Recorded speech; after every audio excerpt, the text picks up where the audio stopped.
Okay? 3 different types of corporate strategies. Now, the biggest one, of course, is the aggressive strategy.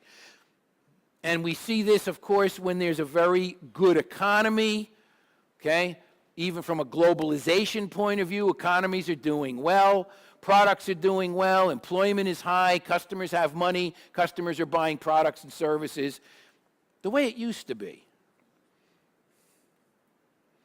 That's an aggressive strategy. Expansion of business, increased sales, production, product mix, market size, market share, and globalization. So I'm expanding corporate strategy. How about a maintenance strategy? A maintenance strategy is let's just continue the existing business by maintaining the current level of operations. Why would a company pick a maintenance strategy? What do you think? As opposed to aggressive. Is maintenance aggressive? Yeah.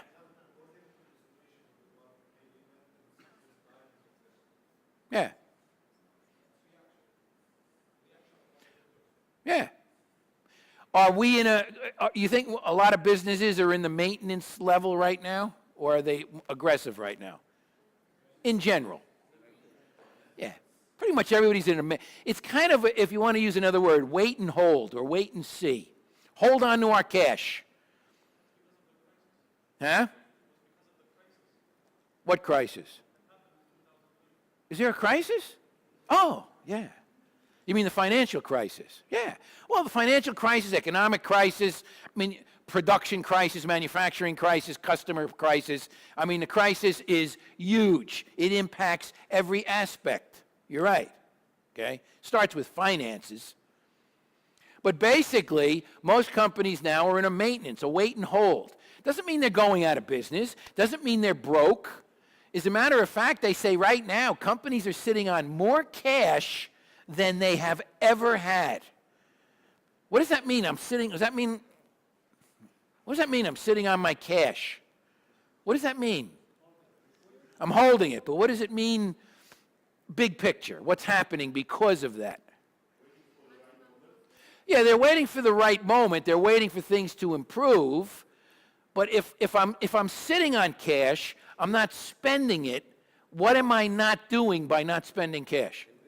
I'm not investing. I'm not expanding. And if I'm not expanding and I'm not investing, I'm not getting any bigger. If I'm not getting any bigger, that means I'm not hiring, right?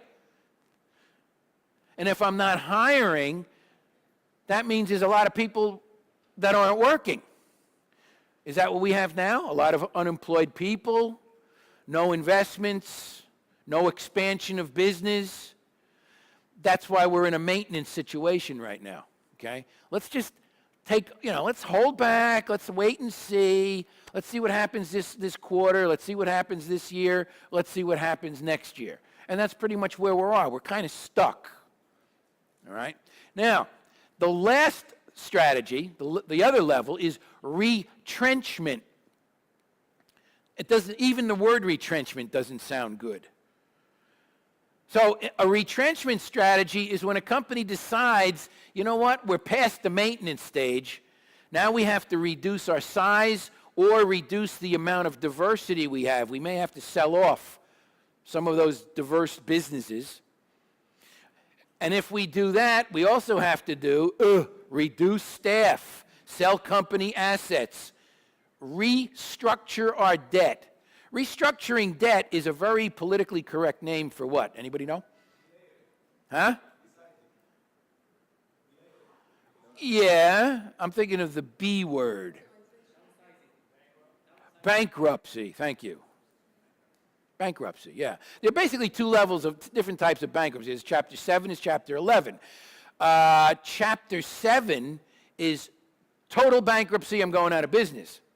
Chapter 11 bankruptcy, which a lot of companies do, is also called restructuring debt. Meaning, we have accumulated a lot of debt. Where's the debt? The debt is with our suppliers primarily, all right? So we have to restructure it. Maybe we have to work out some level of time payments, or we may be asking for some of the debt to be forgiven. Maybe some of it is loans from banks. We may have to restructure it with our banks, ask for additional time, ask for smaller monthly payments, or ask the bank to forgive some of the debt. That's restructuring debt. It's a bankruptcy process. Normally when a company goes into a restructure or retrenchment, do they go out of business? No, not necessarily. You know, they stay in business. They lay off excess staff, so they kind of run with what we call a skeleton crew, just to keep their business going. They still, they're still buying and selling, all right? But at a very low level, obviously a much lower level than maintenance. And if retrenchment doesn't work, what's the next step? Yeah, Chapter 7, or what we call liquidation. Liquidation is where you lay everybody off, you sell all of your equipment, you sell your building, your property, and from the proceeds, you pay off as much of the debt as you can, and your product or service ceases to exist. Okay? Sometimes a company will also try to get into an acquisition. Well, maybe we can get a bigger company to buy us. Right? That's another solution. All right? But these are basically corporate level strategies. So aggressive maintenance and retrenchment. And as I said, retrenchment has several levels. If you get at the bottom of retrenchment, it's usually total bankruptcy. Okay? Everybody understand that? All right. So that's all done at the corporate level. Business level, the action that a company implements to create a competitive advantage over rivals in a chosen market or industry. So the corporate level, the corporate strategy is set. Now each business division gets the strategy, and now they have to decide how are we going to best compete against people in our business. So we'll look at General Electric again. So General Electric Medical Imaging Equipment Company they're going to have to formulate now how are we going to gain a competitive advantage against others in our industry? That doesn't mean others in different industries. It means people in their industry, their direct competitors. Who would be General Electric Imaging Company? And they make other things besides imaging equipment, but who would be their major competitors? Philips, Siemens, all make imaging equipment. Everybody know what imaging equipment is? Okay. It's those big tube. It's kind of like, sort of like an X-ray, yeah. It's like a big tube. They slide you in there, and they take a whole internal body image, okay? So they have to come up with a competitive advantage, how they're going to compete against Siemens, against Philips, and so on, okay? That's done at the business level. Business level strategy is determined by considering customer needs, again, customer groups, and the way the company will compete in a chosen market. So, again, when we're looking at business strategy at the business level, we always got to look to the customer, the perceptions of the customer, what the customer feels is what's valued by the customer, and so on and so forth. So if I'm GE Imaging, who is primarily my customer? What type of organization? Hospitals, exactly. Okay. A strategic business unit, or SBU, is a group of related business divisions in a company accountable for its own profits and losses. A group of related business divisions. They're related, okay? Each strategic business unit will have its own business level strategy. So when we look at corporate and business level together, strategic issues at the business level may include, I'm at the business level now, what products should this business should they produce? If we're in the General Electric appliances, what appliances should we be making? How should our business unit market its products? How can distinctive competencies and competitive advantage be developed in each business unit? So if I know what product I want to manufacture, and I know pretty much where I'm going to market it, what do I need to develop internally to gain competitive advantage? I need competencies. What do I have to do better internally to produce a good product that's going to be very competitive? might be the technology side, it might be employee skill side, it might be the quality side, whatever it is. And it may be a combination of those. But I have to pick 1, 2, and 3. What competencies do we need internally to gain competitive advantage? What do I need to do best? Okay? How can the business unit activities be coordinated to conform to corporate level strategy? So, the fact that we do our own process at the business level doesn't mean we don't have some responsibility back to corporate, because eventually everything has to roll back up. So you have corporate level to business level goes to functional level, okay? And all three of those have to roll back up to the corporate level so that everybody is aligned in what they're doing. So if at the corporate level, they decide we need to increase our global presence, then at the business level, they have to decide. That's how you have the tie-in between business and corporate. Is that kind of understandable? Okay. Corporate level strategy is the responsibility of top management team and the corporate strategy staff. Those cigar smokers, okay? If you think of cigar smokers, wine sippers, it's easier to differentiate the corporate people, okay? Has anybody ever been at the corporate level of an organization? No? Oh, okay. See, I have. That's how I know that. And I'm not a big cigar smoker. In fact, I'm not crazy about wine either. It's probably why I got kicked out. Business level strategy is the responsibility of business unit management. So corporate level, top management, corporate strategy staff. Business level is the business unit management, the general manager, the vice president of operations. Whatever your high-level people at the business unit level are, they're the ones that have to drive that business level strategy, okay?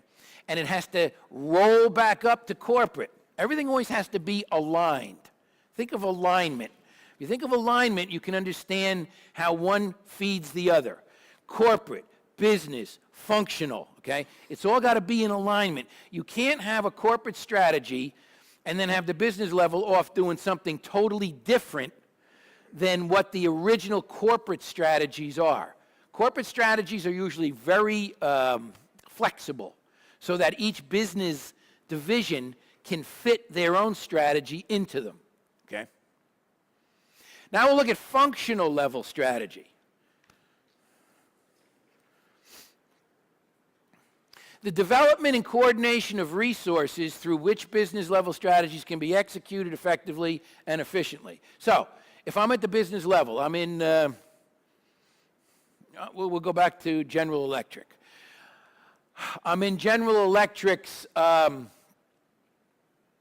appliance division. I need to execute my strategy. I know where I want to go, but how do I get there? Who do I utilize within my organization to go there? I have to look at the functional level in my business. Functional, sometimes we call it the tactical side of business, the operational side of business. That's the functional level. Who's in the functional level? Anybody know? Staff, yeah, but think of it more from the department side. What departments are in the functional level? Yeah, but no, those are titles. I'm thinking of more of departments.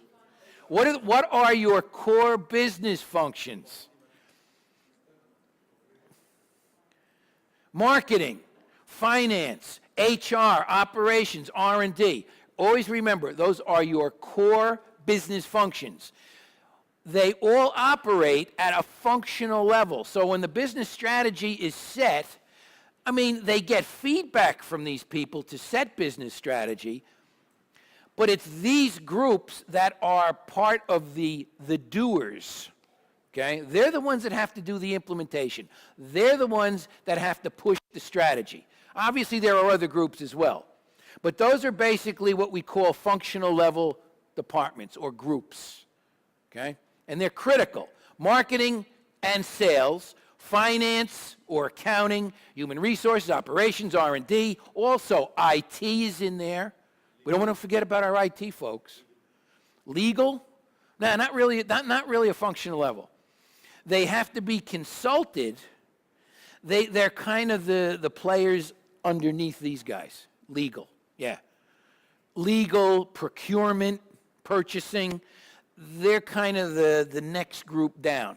But that's all part of the functional level of the business, yes. And in some companies, legal has a much higher level, a higher role. You're right. Depends on the business, okay? Because if your business is dependent on, if you're selling a product that's highly regulated, then you have to have your legal really involved at the top, okay? Functional strategies are primarily concerned with assuring that functional strategies are supporting both the business level and the corporate level. So, what's that? Yeah, I said marketing and sales. Yeah, I just have marketing up there, but anytime I talk about marketing, I usually group them together. Marketing and sales always goes together. It's just like accounting and finance go together, or peanut butter and jelly go together. Yeah, hot dog and mustard go together, except my son who eats hot dogs and ketchup. Ugh. Anyway, I digressed. Also, functional strategies are primarily concerned with efficiently utilizing employees within the functional unit to achieve corporate objectives. So all employees are functional, okay? I mean, you have the departments: marketing, sales, finance, accounting, HR, operations, R&D, IT, and so on. But everybody is in that functional side. That's where your legal comes in, your security comes in there, your procurement comes in there, shipping and receiving, distribution, warehousing, all of that are functional level. Because those are the people, I always call them, they're the doers. They're the doers, okay? And it's the doers that basically are responsible for implementing the business level strategy. And when the business level strategy is successful, the corporate level strategy is successful, assuming all the businesses levels have successful strategy. And again, everything rolls up. Functional rolls up to business, business rolls up to corporate. Okay? Think of it like a waterfall. Excuse me. The top of the waterfall is corporate. As it's coming down, it's business, goes into functional. Okay? And eventually, when it hits the bottom of the pool, those are all the employees. Everybody has to be in alignment. Yeah, I keep using that word. Very important in strategy is to understand the concept of alignment. Alignment means everybody is tied into the corporate strategy. Everybody is aligned. Everybody's going in the same direction. You can't have people going in every which direction because you have misalignment then. You're not going to have successful strategy implementation unless everybody's going the same way. Okay?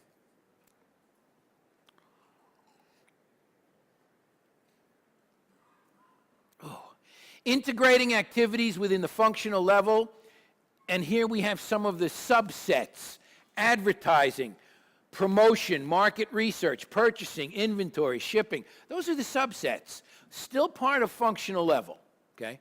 But those are more or less the subsets. Marketing, finance, HR, operations, R&D, IT, those are your core business functions, okay? And then the subsets of those. So we don't want to leave anybody out. Everybody is involved in that functional level, even a janitor. Now we'll look at network level, and we'll spend, we have a whole chapter on network, the network level. This is just kind of an overview of all 5 of the different levels. Network level is a cooperative strategy used by companies to form multiple partnerships based on shared objectives. What does that mean? A network strategy can provide access to greater resources than member organizations could access on their own. So if I partner with someone on the outside, I may have a better opportunity to take advantage of certain resources that I wouldn't have if I was on my own. Okay? It could be engineering technology, if I partner with someone. All right? And from that, one of the more common network alliances that we see are joint ventures, and we'll talk about those later. Network strategies are an alternative to vertical integration and diversification. So what we're saying here, I have two ways to pursue supply chain, okay? I can, it's just like remember, I don't know if we talked about it last week. If KFC decides that they're going to buy the company that they buy chicken from, I'm going to buy them. That's vertical integration. Now I own them, so they're part of my organization. They feed me from bottom up. Or, if I use network strategy, instead of using that as vertical integration, I make a deal, I partner with the chicken company, okay? So in exchange for them supplying me with X amount of kilos of chicken every month, okay, maybe I'm giving them some level of technology or some kind of assistance in some other area, all right? I'm partnering with them, all right? That's more of a network. I mean, when you're looking for jobs, we always talk about networking with people, okay? It's the same thing. How many people are on LinkedIn? Nobody. Okay. That's a network. That's a networking strategy. You network with other professional people, okay? So it's the same kind of process. So if I don't want to buy my supplier, then I want to maybe network with them. If I don't want to buy the trucking company on the output side that delivers my product, then I may want to network with them. Have some kind of an arrangement, an alliance, a partnership, an agreement, whatever you want to call it. It's a networking process. Okay? You give me this, I'll give you that. Everybody's happy. It's a win-win scenario. That's network strategy. Okay? It's not real difficult to see it. Resource exchange relationships are critical requirements to improve competitive advantage. So if I'm the chicken guy and I have my chicken supplier all sewed up through network strategy, I may be gaining competitive advantage. Maybe I'm buying a bulk of their product, I'm getting it at a special lower price, so that when I sell it on the output side, I have a competitive advantage. Okay? Different types of networking. You have upstream vertical, downstream vertical, direct horizontal, indirect horizontal. Upstream vertical are relationships with suppliers that provide raw material, parts, machinery, and services. Just like if I'm buying chicken from somebody, that's upstream vertical. Okay? Downstream vertical is relationships of a company with its buyers that purchase products or services. So if I'm selling something to someone else, then I'm downstream. Direct horizontal is a relationship of a company with competitors in the same industry. And that happens frequently where companies actually partner with competitors. Good example. Sony partners with Ericsson. They come into a joint venture. And what was the outcome of that? Sony Ericsson Mobile, right? That would be a direct horizontal relationship where you have two similar companies. Why would they do that? Well, because it comes down many times to resources. Maybe one of those competitors has better technology than the other, and maybe the other one has a better distribution center or distribution points than the other. So they join forces to create a separate product, leveraging the technology of one and the distributorship of the other in a joint venture, okay? That's a network. And they sell a third product. Uncommon to both of them. Indirect is a relationship with a company with companies outside its industry. Okay? So if I want to partner with somebody who's unrelated to my particular business, again, maybe I'm leveraging their technology. Maybe I'm leveraging their distribution. Maybe I'm going to leverage their engineering. It's almost like outsourcing. All right? But I'm going with another company. Okay? So that together we share something in a network. All right? Two different strategies in network business leadership. You don't need to know these, but they are in your book. One is called Keystone Strategy, the other is Dominator Strategy. Keystone Strategy sets the rules and the standards of business operations. It avoids becoming overly dominant and leaves room for other network participants. The example of that is Microsoft Software.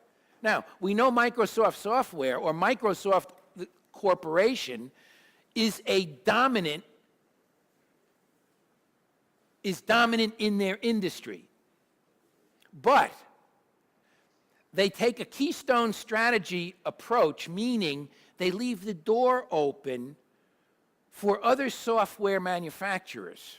Okay? They could dominate if they wanted. They could make Microsoft operating systems that won't work with any other software if they wanted to. But they don't do that. They leave the door open, or in this case, the windows open, a little play on words, so that other software manufacturers can manufacture a product utilizing Microsoft operating systems. That's called a keystone strategy. Okay? Keystone, key. Okay? They open the door, they let other people in. It's very nice of them, isn't it?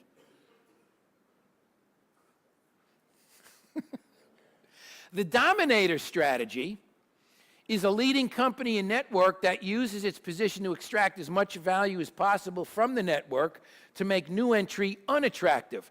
And Microsoft also takes that strategy with their operating system. Okay? Also, Intel microprocessors. They take a domination strategy or dominator strategy position. Okay? They basically corner the market.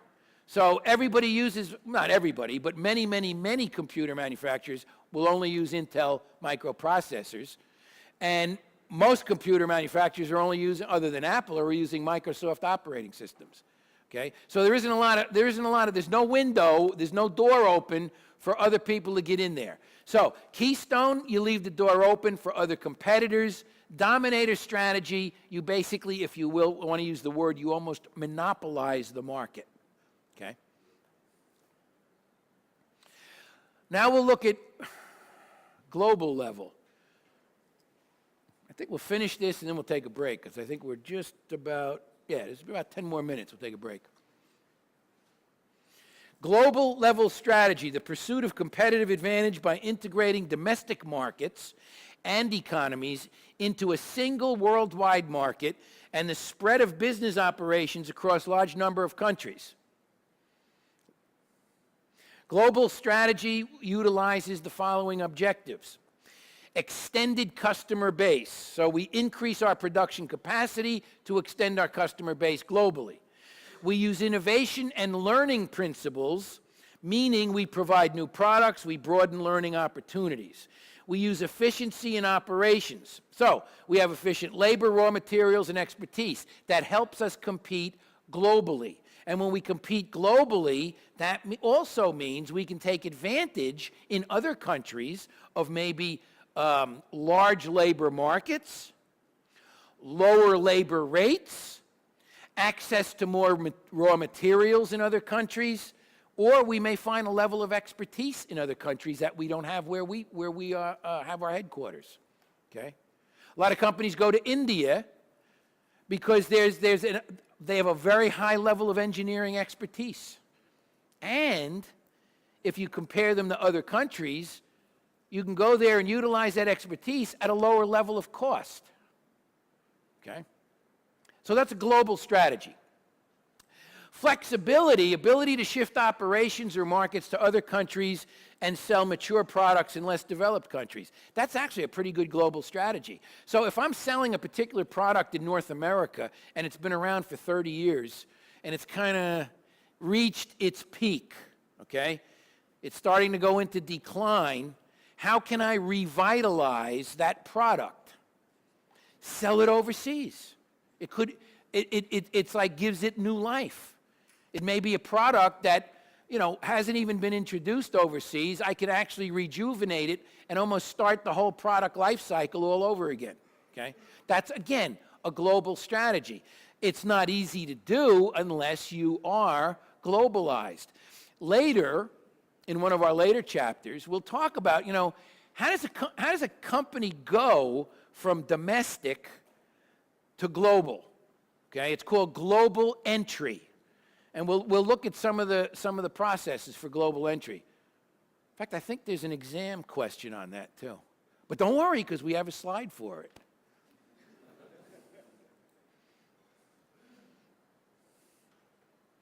Here's some of it here. Comes up here, and then we're going to see it again more intensive in another chapter. So the good news for you, you actually can study two different slides, the one here and the one that comes up when we talk about the chapter on global strategy. So you're kind of getting it both times. So you have additional material to play with.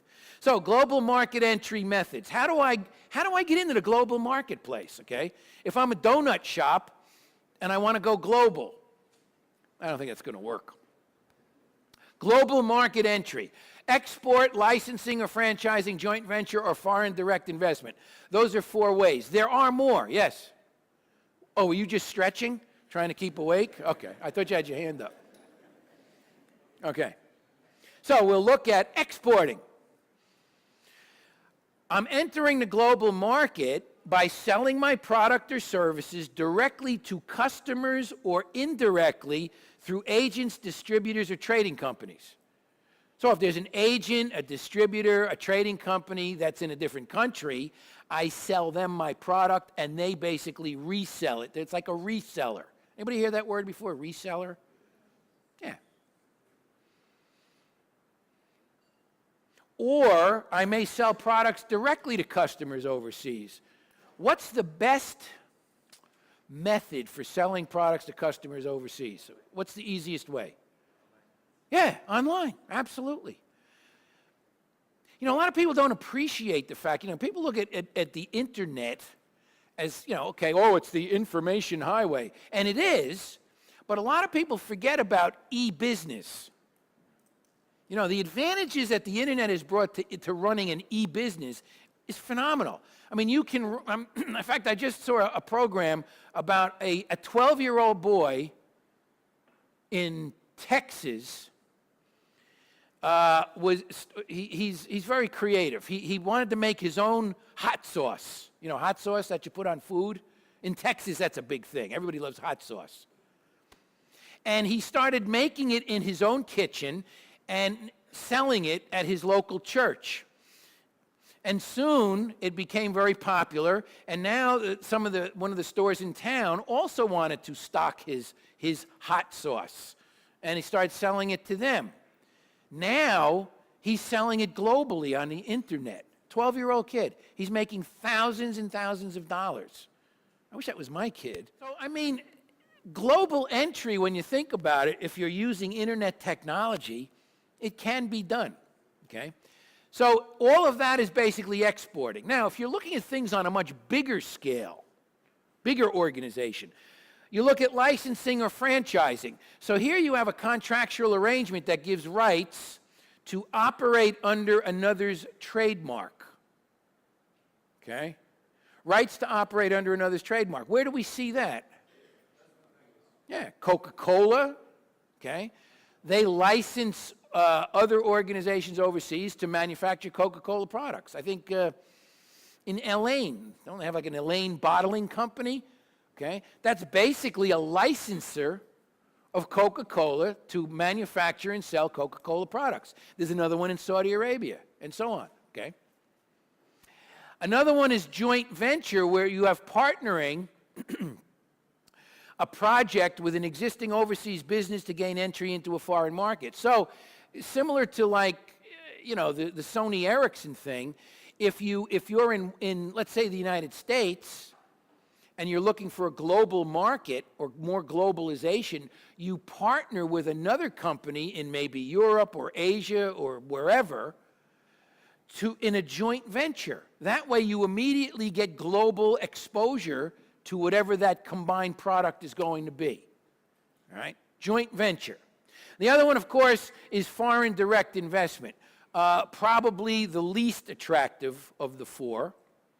Because here you have to establish a company's own facility with direct supervision. What's the downside? High cost, and risk of overseas subsidiary. There, you have to be a lot more concerned because you have to deal with local labor laws. I mean, from there, you're looking from a SWOT analysis point of view. There's a lot of opportunities. There's also a lot of threats, okay? You've got political factors. You've got legal factors to consider. You've got all kinds of taxes, tariffs, labor issues, government regulations, a lot of stuff to look at when you just decide to do a direct investment in a foreign location, okay? Cultural issues is another one. Cost and differentiation. A company can achieve a higher rate of profit over its rivals or competitors in two ways. Supply an identical product or service at a lower cost. That's cost advantage. So I make, I'm competing for the widget market. I make widgets, my direct competitor makes widgets, but I have a process that allows me, maybe through economies of scale, I can make more widgets cheaper. Therefore, I have a cost advantage of widgets over my competitor. Or supply a product or service that is so differentiated that the customer is willing to pay a premium that exceeds the cost of the differentiation or differentiation advantage. What does that mean? When we build differentiation into a product, we're adding more features. It may be more ability of that product, more quality of that product. Maybe it's going to last longer. Maybe it's made better. Maybe you're selling the washing machine with all the bells and whistles that also makes you a cup of coffee and a piece of toast. That's a real differentiated washing machine. Does it cost us more to make that? Yeah. Differentiation usually adds cost to the product. But if that differentiation results in a customer preference where the customer values, is that word again, values that product more, and they will pay more money to buy it. Okay? Same thing with an automobile. Again, it's going to cost the customer a lot more to buy a BMW than it is a Toyota, but it's how they value the differentiation between the Toyota and the BMW. So if they're looking for more comfort, if they're looking for a car that, they want to pull up to a fancy hotel and have somebody park it for them, they want the BMW, right? I mean, there's nothing worse than, I know. When I have to meet somebody at the Shangri-La Hotel in Abu Dhabi, and I've got all these BMWs and Mercedes and so on, and Bentleys pulling up in front of me, and I'm sitting there in a 4-year-old dirty Toyota Corolla. It's kind of embarrassing, particularly when the guy comes out to open my door and he uses a napkin to open the handle. Like, it's just, you lose something in credibility. Technology and competitive advantage. What's the strategic view of technology? Again, technology is everything. Defensively, to sustain an existing advantage through differentiation or cost, technology plays a role. Offensively, technology as an instrument of expansion, creating new advantages in established lines of business. Like I said, if you have the technology advantage, that's a big advantage to have, no matter what your product or service. Technology strategy cuts across functional policies such as manufacturing, marketing, finance, R&D. So technology is used everywhere, okay? It filters into everything, every process. It also impacts marketplace competitiveness of a profit-seeking organization. And lastly, technology is a competitive variable. Performance of an organization depends on its technology position compared to the technology distribution in the industry. So how do we rate against our industry on the technology side? Again, technology is a major component of competitive advantage.